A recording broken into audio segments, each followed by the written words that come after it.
When I was a kid, it was imparted to me that Sonic the Hedgehog can really move. I was also informed he has an attitude and that without exception, he's the fastest thing alive. But the proclamations of that theme song expired a long time ago, and the last few console generations have been pretty tough for Sega's insectivorous blue mascot.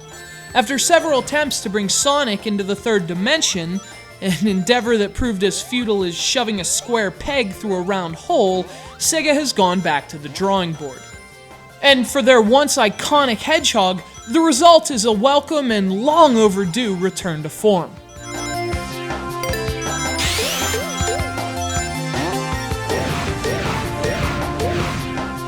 This is Sonic the Hedgehog 4, Episode 1, and if the memories of your childhood play to the tune of Sega, then this is the twisting, turning, and blast processing game you've been waiting for since adolescence.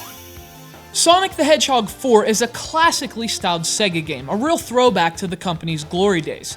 After all, Sonic the Hedgehog 3 released for the Genesis in 1996, and from a gameplay and design perspective, this game picks right up where the first three Sonic games left off. You see, Dr. Eggman is doing typically evil things, and it's up to Sonic to chase him through 4 unique worlds, or zones as they're called in Sonic games, with typically blazing speed. Now, Sonic loyalists will be thrilled to know all 4 zones were inspired by worlds in the original games. You've got Splash Hill Zone, the Lost Labyrinth, Casino Streets, and the Mad Gear Zone, all faithfully recreated for modern platforms in stunning HD. Unless you buy it on the Wii, in which case it's stunning 480p. I think Sega deserves a lot of credit for the game's look. Sonic 4 uses the same art style that defined the original Sonic games and gives it a coat of modern polish. The colors are bright and vibrant, and although the game isn't a technical marvel or anything, it's great Sega kept the look as faithful as the gameplay. Oh, and yeah, the gameplay, that's pretty old school too. If you've played the classic Sonic games, Sonic 4 should feel very familiar, and if you like Sonic, that's a good thing. Just as they were in the 1990s, this Sonic game is all about tearing through big levels as fast as possible.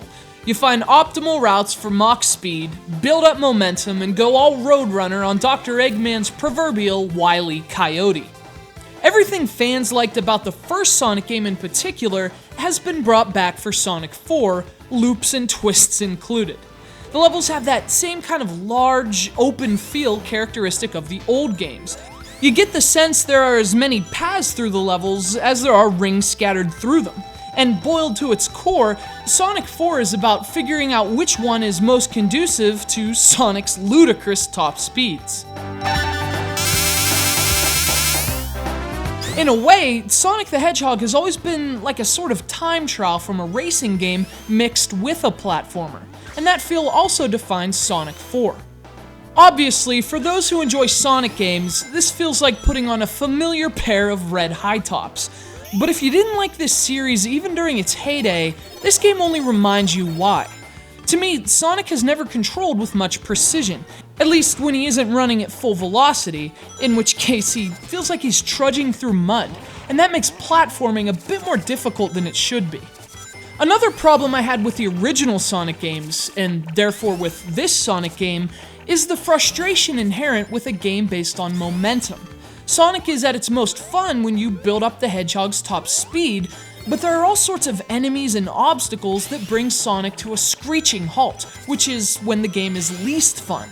Since you're moving too fast to make out what's happening on screen, you almost have to memorize routes and enemy placement to avoid cheaply positioned foes and spikes, and rest assured, in classic Sonic tradition, there are several of them. Needless to say, it can get pretty frustrating. Also, Sonic 4's lack of multiplayer is a pretty glaring omission as well, especially considering that it was included in both Sonic 2 and Sonic 3.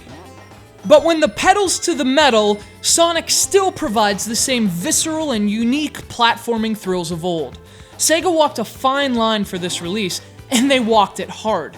They left enough untouched to make the few changes they did make, including a much improved lock-on combat system, feel subtle and actually beneficial.